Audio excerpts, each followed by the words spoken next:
Hey everyone, welcome back to the channel. Today I'm going to show you exactly how to create eye-catching textures in Figma, and the best part is you won't need any plugins at all.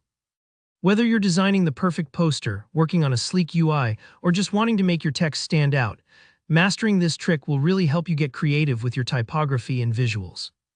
By the end of this tutorial, you'll know how to add stylish, professional texture effects to any text all right inside Figma. Let's get started. First things first, open up Figma and hop into your project. If you're new to Figma, this is the collaborative design tool that so many of us love for creating anything from app prototypes to illustrations. Go ahead and open your file, or just start a new one so you can experiment as we walk through the steps. Now let's add some sample text. Just grab your text tool, click anywhere on your canvas, and type in whatever you like, maybe your project's name or just hello world. The actual content doesn't matter here. What we're focusing on is the styling. If you already have text in your design that you want to work with, perfect, we can use that too. Alright, with your text selected, take a look over on the right side of your Figma window. You'll see the design panel, which is where all of your styling magic happens. One section you'll notice is called Appearance. This is where Figma lets you manipulate how your text, shapes, or any layer looks visually. Right beside Appearance, you'll see a powerful little drop-down called Blend Mode. Now, blend modes are one of those underrated tools a lot of people skip over, but they're essential for creating texture and depth in your designs. Basically, a blend mode changes how your text interacts visually with whatever's behind it, kind of like how two colored gels mix when you shine lights through them. If you've ever used blend modes in Photoshop or Illustrator, the idea is similar. Try clicking that blend mode dropdown. You'll see options like multiply, screen, overlay, and more. Each one changes the way your text combines with the background. For example, setting your text to multiply will darken it, blending it with colors underneath for a richer look. Or use overlay to make your text pop and almost glow with the underlying colors.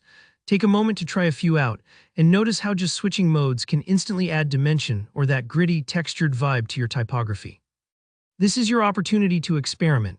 If you have an image or a textured background behind your text, blend modes can help it feel like the texture is showing through the letters.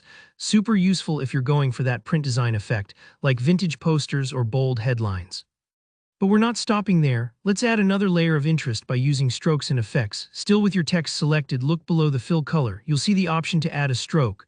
Give that a click and you can add a colored outline around your text. Go ahead and play with the color, thickness, and even the stroke position, inside, outside, or centered. A well-chosen stroke can help textures stand out or give a kind of offset 3D effect. Finally, check out Effects right below Stroke. Here you can add things like drop shadows or background blurs. For text textures, try adding a subtle shadow to give your text even more depth, or a layer blur for a soft, dreamy effect. Don't hesitate to stack these up. Sometimes a combination of a textured blend mode, a thin outline, and a soft shadow is all you need to really make your text sing. And that's it. See how quick and flexible this is. No extra installations, no messing with plugins, just a few tweaks inside Figma and your text can have loads of texture and personality. Remember, you can combine these options in all kinds of creative ways, so don't be afraid to experiment and discover what makes your design unique. If you found this helpful, don't forget to hit that like button, and if you have any questions or want to share your results, drop a comment below. Make sure to subscribe for more hands-on design tutorials like this. Thanks for watching and happy designing.